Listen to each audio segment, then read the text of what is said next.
Caríssimos amigos, senhoras e senhores, boa noite para todos.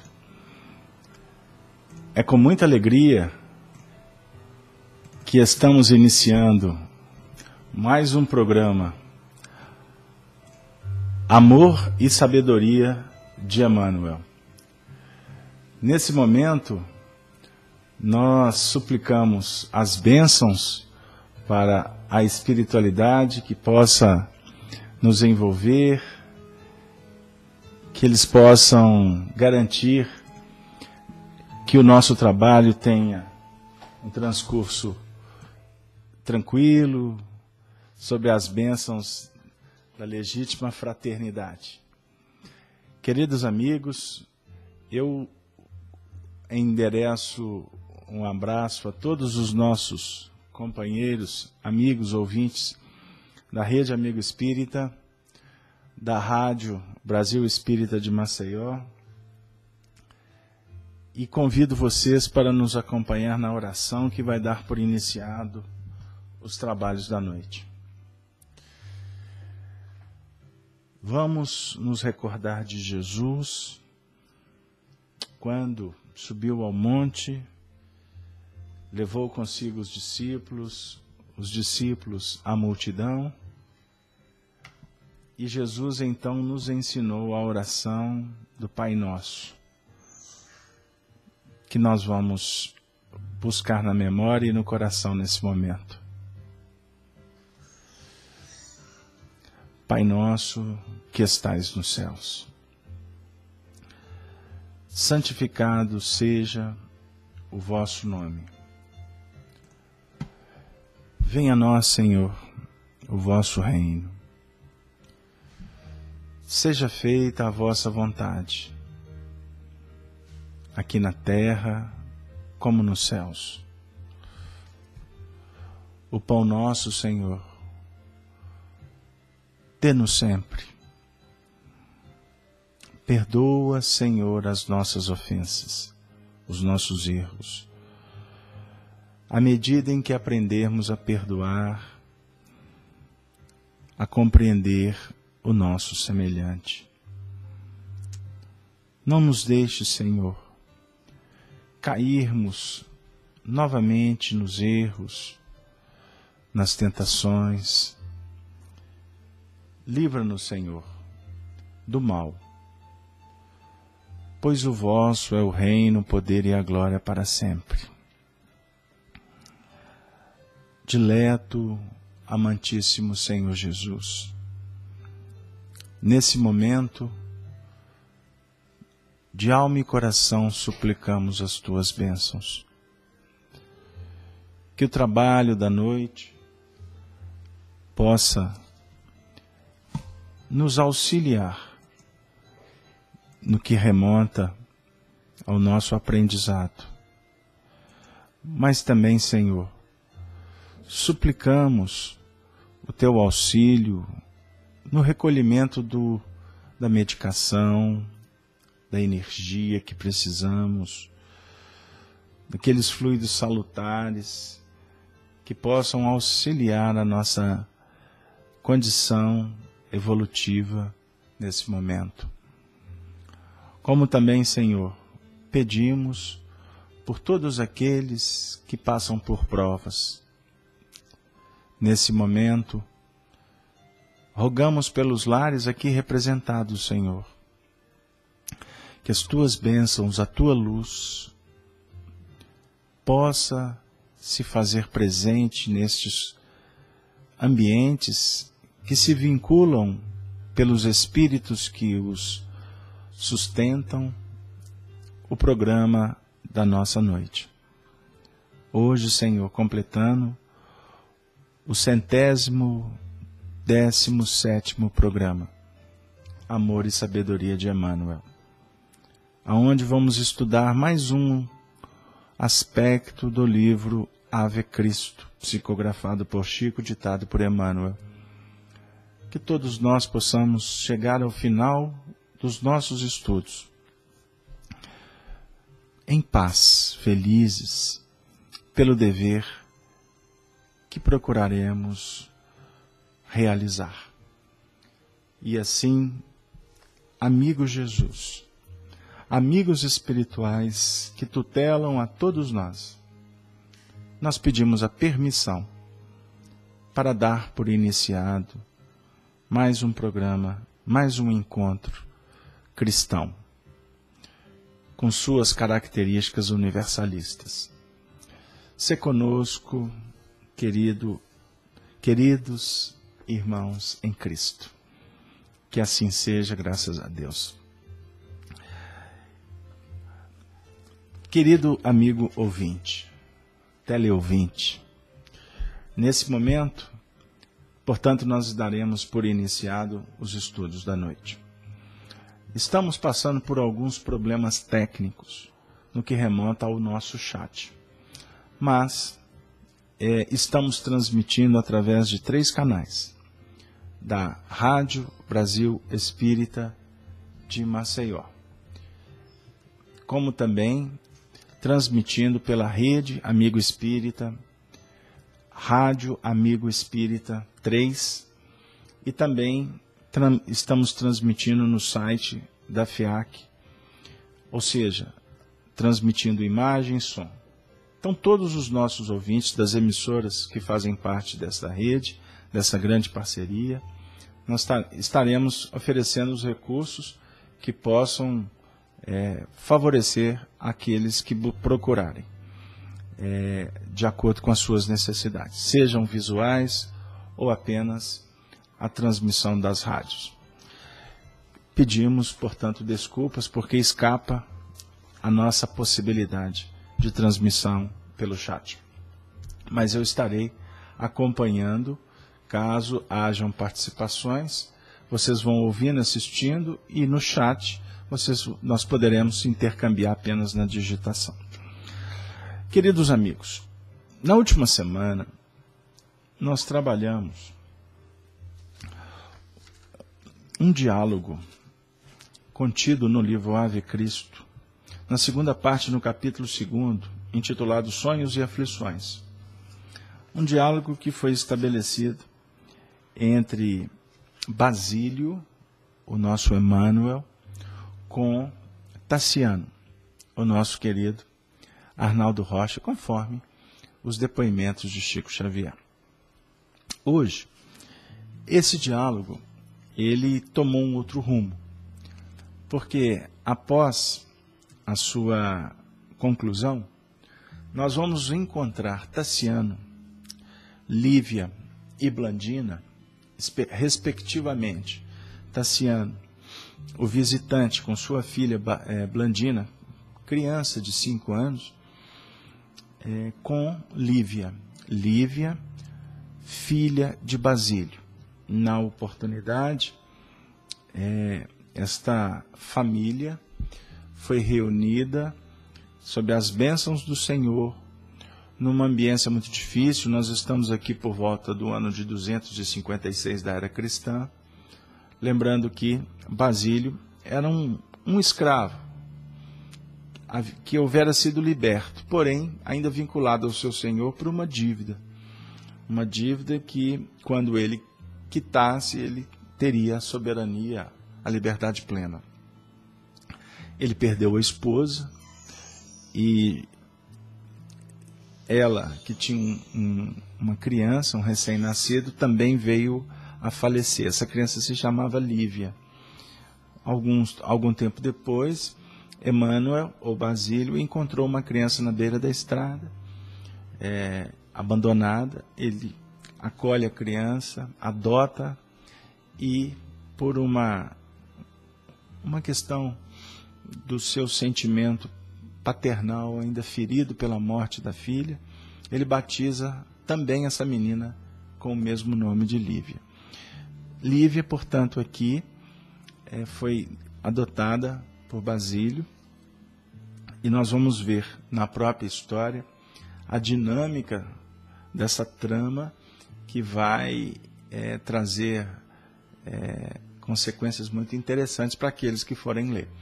Eu sempre inicio o trabalho dizendo que o nosso objetivo não é estudar o romance todo, mas pensar alguns aspectos, principalmente no que remonta às personalidades dos nossos amigos. No caso aqui, especificamente, o livro traz vários companheiros que estiveram reencarnados no século XX. Especificamente aqui, Emmanuel, Tassiano, Emmanuel como Basílio, né? Conhecido por nós, o benfeitor Emmanuel, Tassiano, Arnaldo Rocha, Lívia, Chico Xavier, e a nossa querida Blandina, que é o espírito Meimei. Então, o que aconteceu? Os três saíram, foram para a beira de um lago, um rio, e ali nós vamos, em meio à ambiência de um bosque orvalhado, vamos nos deparar com Tassiano dialogando especificamente com Lívia. Eu não vou me deter nessas abordagens iniciais de Tassiano, mas nós reservamos aqui, fizemos uma leitura e vamos tentar resumir esse diálogo para que a gente possa caminhar para o depoimento de Lívia, que é o foco principal aqui do nosso estudo de hoje. Tassiano, casado com Helena, nós vamos encontrá-lo nessa narrativa abrindo o seu coração. Ele tinha conhecido Lívia naqueles movimentos e o seu coração transbordou de paixão, de amor. Ele ficou, vamos dizer assim, comovido. Ele ficou extremamente sensibilizado. A condição dele era de um jovem que ficara, portanto, apaixonado quando conheceu aquela moça de mais ou menos 18 anos, de uma rara beleza. Muito interessante, porque ele vivia um relacionamento muito difícil com a sua esposa Helena. Como ele faz o depoimento na obra, ele, depois dos primeiros instantes do casamento, ele logo foi se deparando com a dura realidade. Ele e ela, não é, o casal, tinha uma distância enorme que os separava. Ela era completamente diferente dele. Os valores morais extremamente, radicalmente, com pontos, com focos bem diferenciados. E ele, pela sua índole, pelo seu caráter, ele se curva àquela situação e leva o relacionamento, principalmente procurando inspiração em alguns procedimentos do coração para dar conta de levar a efeito. E ele então aqui abre o seu coração e fazendo indagações muito oportunas, apresentando os seus conflitos. E enamorado, chega num ponto que ele reconhece o seu compromisso com Helena. Eles ainda não eram casados, embora ela vivia uma vida muito fútil, e o casal tinha 2 filhas, sendo que Helena tinha uma afinidade com a filha mais velha e ele com Blandina, a sua filha do coração.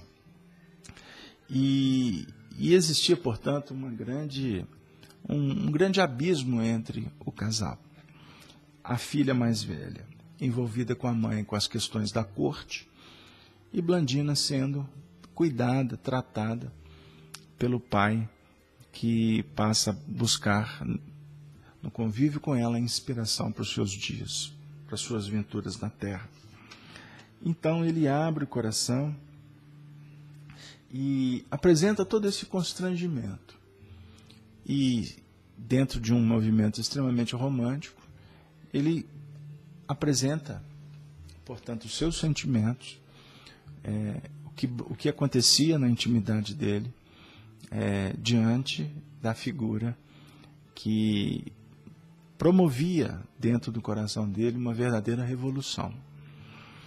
Muito interessante, porque eu vou ler apenas uma frase, ou melhor, um parágrafo, que fala um pouquinho deste sentimento que brotava no coração dele e retrata a realidade daquele acontecimento. Ele diz assim: conhecemo-nos há alguns dias. Extremamente sensibilizado estava o romano. Entretanto, guardo a impressão de que somos velhos amigos. Aí ele diz assim: minha esposa e a primogênita, que se afinam imensamente uma com a outra, demorar-se-ão largo tempo em Roma. Não desejo acusá-las de ingratidão, mas tenho razões para supor que ambas não registrariam por muito tempo a ausência de Blandina e a minha própria ausência. Somos em casa duas pessoas colocadas à margem. Tenho refletido, pois, na possibilidade de uma renovação. Aí ele faz a pergunta: não julgas possível a nossa felicidade em outra parte? Abandonaríamos as Galhas e procuraríamos uma terra diferente na Ásia ou na África? Ele já se movimenta propondo para ela um consórcio. Eu chamo a atenção principalmente para a frase: guardo a impressão de que somos velhos amigos. Geralmente, quando brota estes sentimentos, vamos dizer assim, essas identidades entre as almas, isto já reflete para nós, já traduz para nós o que significa um pouco dos reencontros. Afirma Emmanuel que a vida é uma conjugação interessante de encontros, reencontros, e o nosso compromisso com a ética espiritual é de que esses reencontros ou encontros não se transformem em desencontros. Então, geralmente, os nossos pares, os nossos familiares, amigos, companheiros de trabalho, de envolvimento social, para dizer que quase a maioria somos almas que estamos nos reencontrando. Por isso, é extremamente importante que a gente verifique que as afinidades são relações que foram construídas, alimentadas, aprimoradas no tempo. Quando há antipatias, quando há adversidades nos relacionamentos, inimizades gratuitas, ou vamos dizer assim, ódios não manifestos, isso traduz para nós ressentimentos, angústias, mágoas que os espíritos carregam no tempo e no espaço. E ao reencontrarmos esses corações vinculados ao passado, por certo, esses sentimentos que estavam adormecidos vêm à tona. É muito interessante porque existem relacionamentos ou reencontros que eles se iniciam com muita autenticidade, com muita alegria, e a partir do momento em que os seres vão se intercambiando, é natural que nas expressões, nos comportamentos, no dia a dia, venham à tona as expressões que caracterizam o nosso espírito. E no contato, no convívio, essas manifestações fazem com que brotem dentro de nós aquelas animosidades, aquelas diferenças que estão guardadas. Por isso, se explica amizades que se iniciam assim com um fulgor extraordinário. E de uma certa forma ou de outra, com o passar do tempo, por lances fortuitos, em tese, ou entre aspas, acabam os seres retornando a esgrimas do passado. Aqui, nós estamos diante de duas almas, para não dizer 4 almas, porque esse contexto aqui, nós estamos nos referindo a Basílio, Tassiano, Lívia e Blandino. 4 almas que se reencontravam. Muitas experiências. Quando brota esta afinidade, esse sentimento, essas paixões, por certo, traduzem-se em experiências extremamente vitoriosas, vínculos, sentimentos que nortearam muitas vezes não só uma vida, mas muitas vidas, muitas reencarnações. Quando nós trabalhamos com esses textos, obrigatoriamente, não tem como eu me furtar. As informações que Arnaldo Rocha nos passaram nos remetem a estudos um pouco mais detalhados que nos ajudam a entender, inclusive, as personalidades desses seres, desses corações, na atualidade. Aqui estamos, por exemplo, vendo uma manifestação de Tassiano dizendo que guardava uma impressão que somos velhos amigos. Então, rapidamente, eu poderia fazer uma viagem com vocês no tempo. E, por exemplo, buscarmos o romance Há 2000 anos, onde nós vamos encontrar esse casal, ou melhor, esses amigos, porque aqui eles são amigos, embora apaixonados, Plínio e Flávia, nos tempos da Roma, nos tempos de Jesus. Tá? Então, Plínio, vinculado à família de Flamínio Severus, e Flávia, filha do senador Públio Lentulus. Então, Emmanuel estava aqui nesse contexto, Basílio. Então, esses três, eles eram personagens que fizeram parte, então, do romance Há 2000 anos. E é muito interessante porque Emmanuel, ou melhor, Basílio aqui exercia uma ascendência muito interessante, muito importante sobre Tassiano.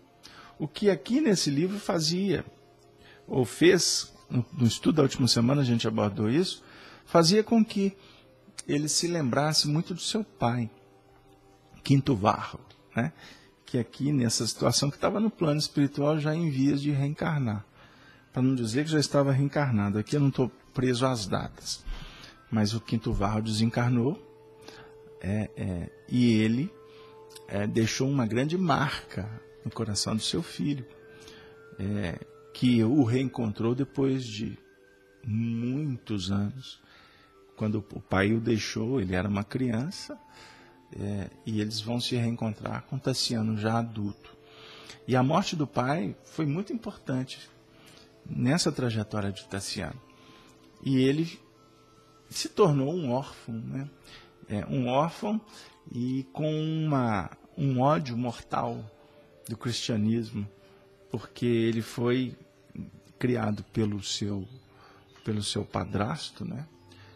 Opílio Ventúrio, porque o pai era dado como morto. Opílio casou-se com sua mãe, Cíntia Varro, e eles alimentaram na cabeça da criança que o pai foi assassinado por cristãos. Então justifica o ódio que Tassiano tinha com o cristianismo. Então, Basílio exercia uma influência muito importante sobre ele. E eu sou obrigado aqui a remontar os tempos do livro Há 2000 anos, porque Flamínio Severus, o pai de Plínio, no caso aqui, o mesmo Tassiano, ele era muito amigo do senador Públio Lentulus. E eles se comprometeram em fazer que os seus filhos formassem um casal, né, que viessem a casar. No caso, Plínio, filho de Flamínio, e Flávia, filho do senador Públio Lentulus. E com a morte de Flamínio Severus, além de ter se tornado o sogro de Tassiano, ele adota o Plínio, né? A gente vai trocando os nomes, mas é natural. Ele adota Plínio como um verdadeiro filho, né? Extremamente. Além de genro, Plínio se torna um filho para ele. E aí a gente pode se recordar, inclusive, da desencarnação deles em Popéia, quando Plínio volta para tentar resgatar o seu casamento. Aí vai encontrar já Públio Lentulus já ancião, cego, e ele fica extremamente enternecido quando vê aquele que ele passou a ter como pai. Então aqui, observemos, ele está reencontrando velhos amigos. Velhos amigos. Bom, aí é muito interessante porque ele, todo constrangido, traça amargurosas confidências, né? E aí ele faz uma pergunta que vai nos remeter para dentro do objetivo de hoje. Observem bem como que é complexo o nosso estudo. Eu já poderia ter ido por texto de cara, mas a gente acaba tendo que contextualizar. Então, as introduções dos nossos estudos acabam sendo longas. E eu falo isso para explicar um pouquinho para aqueles que estão nos acompanhando, talvez há pouco tempo, né? Ele faz a seguinte pergunta para Lívia. Depois de uma verdadeira declaração de amor, ele trouxe amarguras, faz uma declaração de amor, e ele pergunta assim: que me dizes de tantas e tão amargurosas confidências? E agora nós vamos ouvir Lívia. Lívia, que a ruborização do rosto fizera mais singular e mais linda, ficou com a face ruborizada. Imaginemos. Respondeu com tristeza e simplicidade. Tristeza e simplicidade. Tassiano, meu pai costuma dizer que as almas capazes de tecerem a perfeita ventura conjugal habitualmente se encontram tarde demais.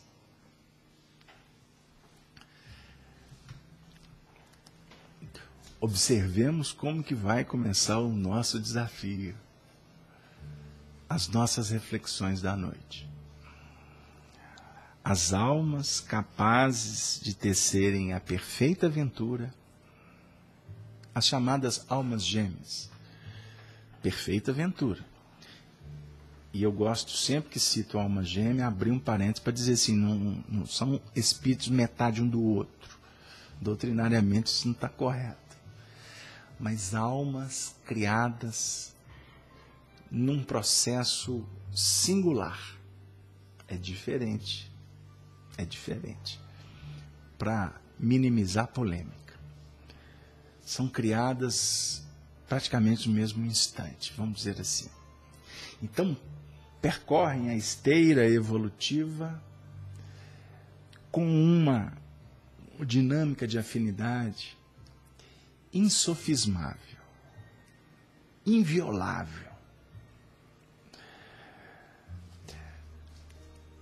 No nosso mundo de prova e expiação, de aprendizado, são raras as almas irmãs, as almas que se amam profundamente, que estão próximas.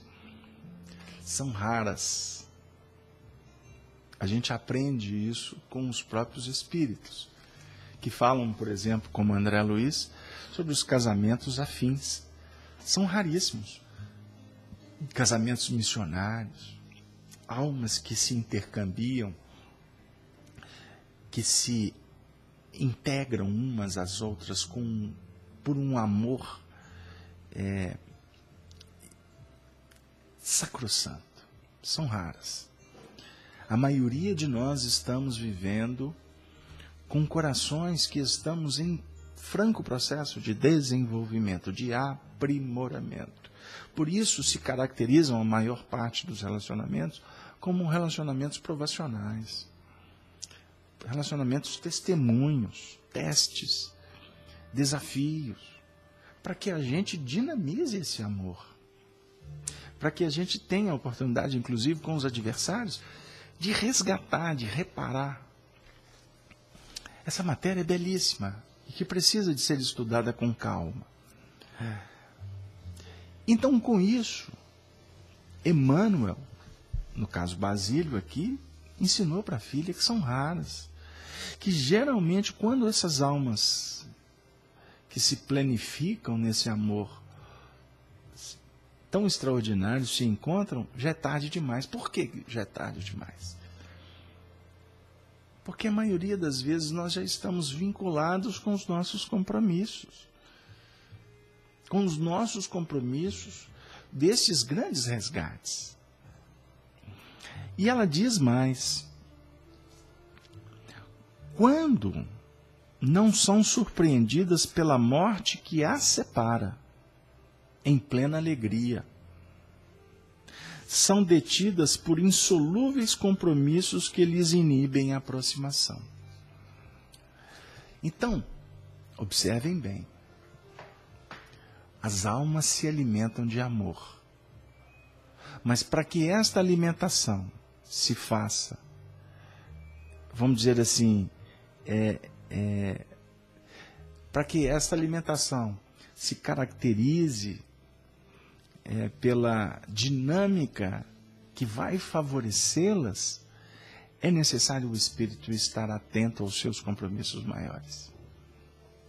Por isso que a nossa Lívia está dizendo aqui, que ela aprendeu com o pai, sobre muitas vezes corações que se amam profundamente e que são surpreendidos pela morte. E aqui nós poderíamos fazer uma relação, uma referência, com, por exemplo, o que aconteceu com Arnaldo e Meimei. Se amavam profundamente na última existência. Viveram 2 anos de uma conjugação extraordinária, romanceada nos mínimos detalhes, e foram surpreendidas pela morte de Meimei. É uma história que a gente já conhece no movimento alguns aspectos. E que, quiçá, Deus possa nos ajudar para que a gente possa trazer mais subsídios, mais elementos para a história. Então, existe um impedimento, existe uma certa forma para deter o encontro de almas que se amam de uma forma tão profunda, por conta de insolúveis compromissos. Então, existem compromissos que inibem a aproximação. Esse assunto é tão belo, e por isso é que a gente falou no início, ele precisa de ser tratado com tanto cuidado, para que a gente, inclusive, não tire conclusões precipitadas no que remonta aos nossos compromissos na atual conjuntura. Existem muitos corações que não encontraram, que não tiveram a oportunidade de viver grandes romances, não encontraram almas que os completassem nessa atual existência. Mas vivem muito bem com outras, dentro desse processo de aprendizado. Como existem aqueles, uma parcela enorme de situações em que os indivíduos estão mal resolvidos nos relacionamentos. Ou seja, convivem debaixo de uma verdadeira prisão psicológica, por conta desses compromissos insolúveis. E existem aqueles que não se preocupam com esses compromissos e que buscam plenitude aqui na Terra, abandonam responsabilidades, deixam oportunidades de reparação, de reconstrução, para procurarem a completude dentro de anseios que podem caracterizar um distanciamento dos seus compromissos maiores. Por que compromissos maiores? Alguém pode dizer, um compromisso maior é o amor. Não, compromisso maior é a reparação. Por que a reparação supera o amor? Porque quando você já está num processo de, vamos dizer assim, de uma identidade mais profunda com um ser, aonde há uma troca natural de expressões espirituais, não necessariamente você Você precisa de estar do lado, convivendo, ou vivendo dentro de uma dinâmica até de intimidade. Se existe um compromisso que nos vincula na retaguarda, nós temos que solucioná-los. Porque se não solucionar, o espírito não tem a outorga. Ele não vai ter, ele não vai efetivamente ter a autorização para estar do lado da alma ou daqueles corações que caracterizam, portanto, as famílias espirituais. É o que Kardec tenta nos mostrar no Evangelho segundo o Espiritismo, quando fala da parentela corporal e da parentela espiritual. A parentela corporal é transitória. Ela não é para sempre. Agora, a espiritual é para a eternidade. É para o infinito que nos aguarda a ser conquistado. Mas enquanto não resolvermos, não poderemos dar passos além do que efetivamente a vida vai promover ou vai autorizar. Se existem pendências, vamos resolver. Agora, resolvê-las com dignidade. Isso é importante. Resolvê-las com amor. Até na alimentação da esperança e da fé, de se conquistar valores maiores, de se chegar num porto mais seguro, que possa dar tranquilidade para a alma imortal. E aí a gente coloca o ingrediente da imortalidade como uma das expressões mais misericordiosas do nosso aprendizado. Porque senão, muitas vezes, a gente fica debaixo do guante de tanto sofrimento e acostuma a nossa jornada a perder até o sentido. Né? Bom, aí ele diz assim, ele vai redarguir, dizendo: mas meu casamento não é obstáculo intransponível. Helena desvencilhar-se-ia de mim como quem se livrasse de um fardo. Então ele está dizendo, é possível, eu vou romper com Helena. Para ela vai ser como ficar livre de um fardo. A moça, contudo, embora serena, acentuou com amargura. Ela começou o diálogo, eu frisei isso. Ela começou o diálogo com tristeza e simplicidade. Aqui, Basílio, ou melhor, Emmanuel, o escritor, dá a seguinte nota: que ela acentuou com amargura. O grilhão não pesa. Entretanto, somente numa das conchas da balança. Eu também sou casada. Eu também sou casada.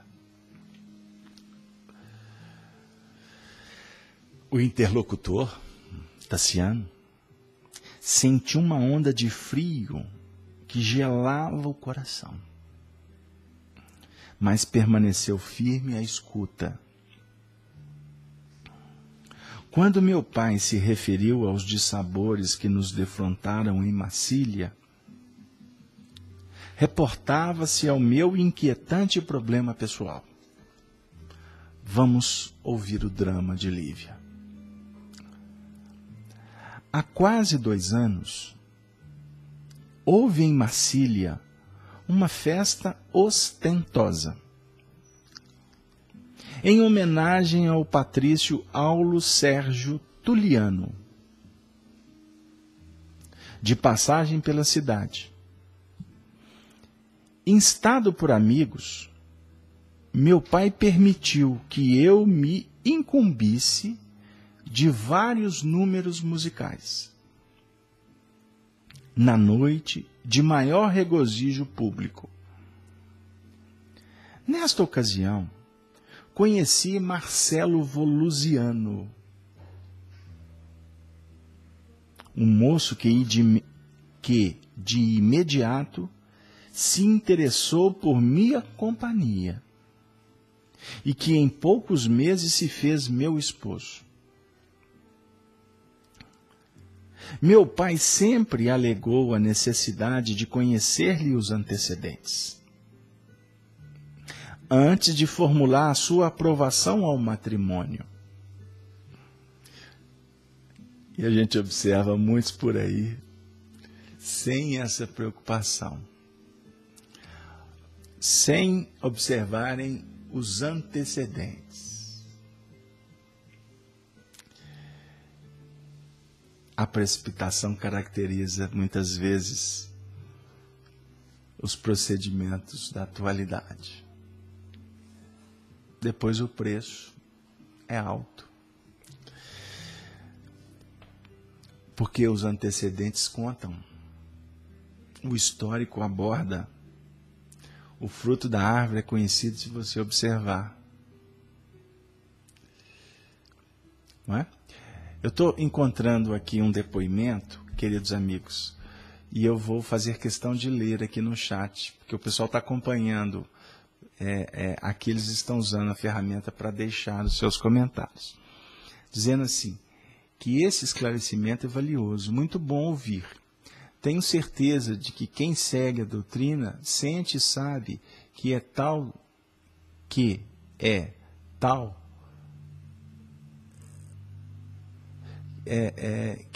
como foi descrito aqui, temos grandes compromissos e que devemos procurá-lo, levá-los até o fim. Muito obrigado, viu, amiga Helena? Compromisso é para ser levado até o fim. E aí eu vou trazer a senha do Evangelho, que é muitas vezes menosprezada ou não observada. A gente passa pelo Evangelho como história e a gente tem que entender o Evangelho como conteúdo educativo. Jesus diz assim, olha a senha: aqueles que perseverarem até o fim serão salvos. Então a senha é perseverar até o fim do ciclo, até completar a etapa. Então, no que remonta a relacionamentos, pela facilidade, pela circunstância dos tempos atuais, é muito simples tomar uma decisão de abandonar o barco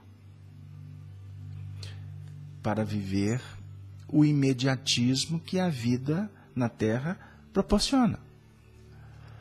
Só que o que acontece quando se abandona o fulcro de sustentação das nossas trajetórias? O que alimenta é o amor. Mas o que nos ajuda como notas de sustentação é o vínculo ao compromisso. Vínculo ao compromisso. Porque desvinculando do compromisso de uma forma natural, ou seja, resolvendo os processos, reparando, ajustando, a vida liberta, a vida chancela. Agora, não resolvendo, criar rupturas é se desvincular daqueles pontos que sustentam a trajetória do indivíduo. Então, se desvincular do núcleo de responsabilidade é se perder no cipoal da ilusão. E o preço é altíssimo. O indivíduo costuma perder uma encarnação inteira porque foi viver uma aventura. E o retorno, o do filho pródigo, se dá a duras penas.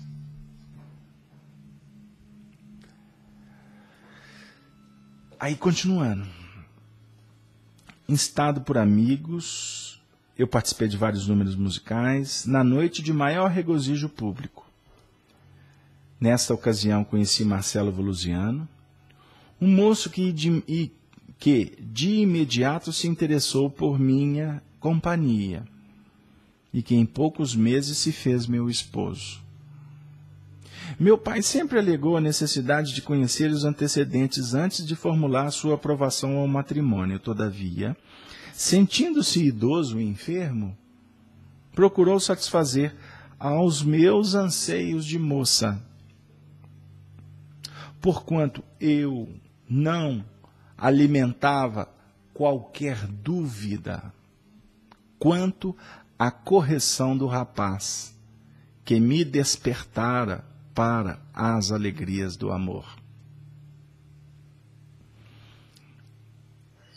Lívia se enganou com o rapaz. Lívia se enganou com o rapaz. Lívia tornou-se enganar com esse rapaz em outra encarnação. O que a ética não me favorece, não me autoriza declinar. Mas isso aconteceu. Isso aconteceu no século XX. O mesmo Marcelo Volusiano trouxe uma grande decepção para Lívia. E por incrível que pareça, Tassiano alertou Lívia. Alertou Lívia. Aqui ele não pôde alertar porque ele conheceu Lívia depois. Mas no século XX eles já eram amigos.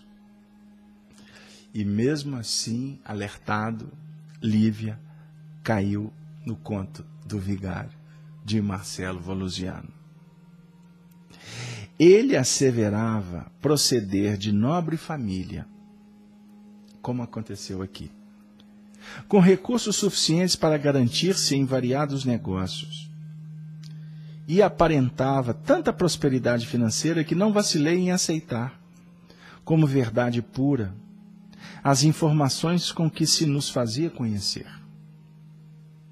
Marcelo, porém, logo após o matrimônio, mostrou-se irresponsável e cruel.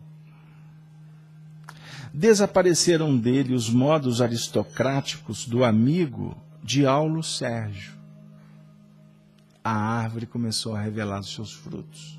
Porque no início a máscara ajusta tudo.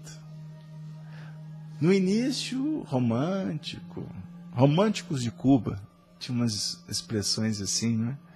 Depois no dia a dia, quando acaba o encantamento, desapareceram-se dele os modos aristocráticos. Além de tirano bem posto, era um jogador impenitente do anfiteatro, mergulhado em atividades escusas. A princípio, meu pai e eu tudo fizemos por subtrair-lhe o vício que o subjugava. E para alcançar esse fim, não hesitei em trabalhar como arpista. Números musicais no parágrafo anterior. Arpista. Em festas pagas, acreditando cooperar com ele na solução de débitos numerosos. Contudo, cedo reconheci que ele usava os dotes artísticos para atrair relações importantes, junto das quais obtinha vultosas aventuras financeiras, cuja extensão nunca pude conhecer.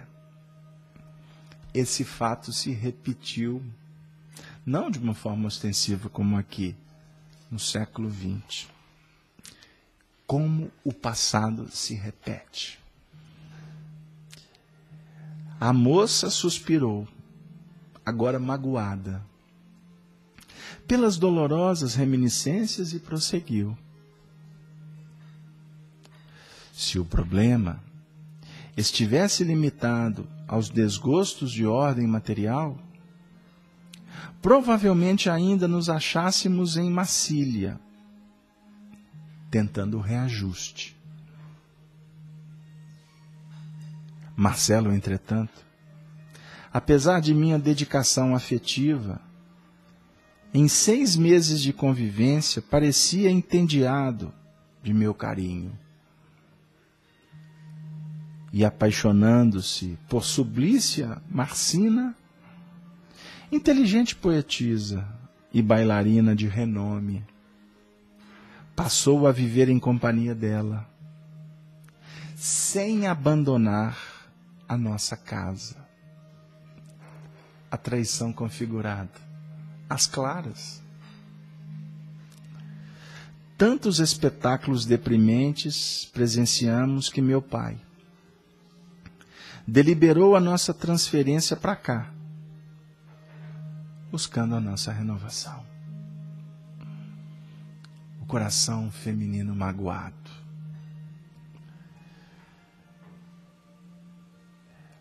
Tassiano atalhou sob forte impulsividade, característica da sua personalidade.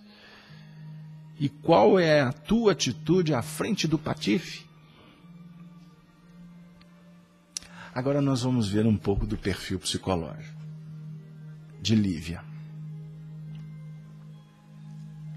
Porque essa fala dela diz muito. Como toda mulher,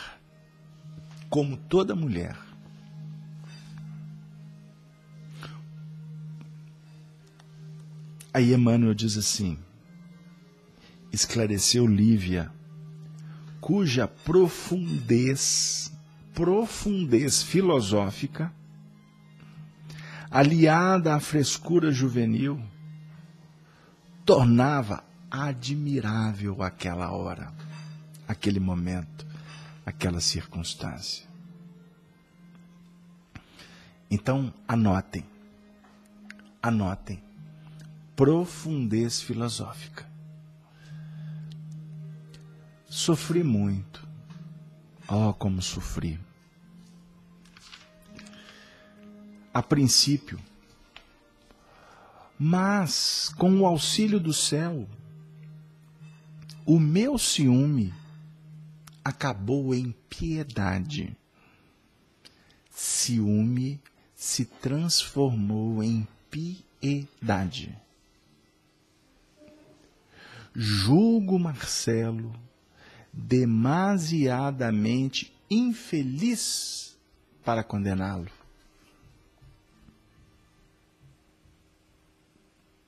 Não creio possa ele desfrutar a tranquilidade de uma vida digna.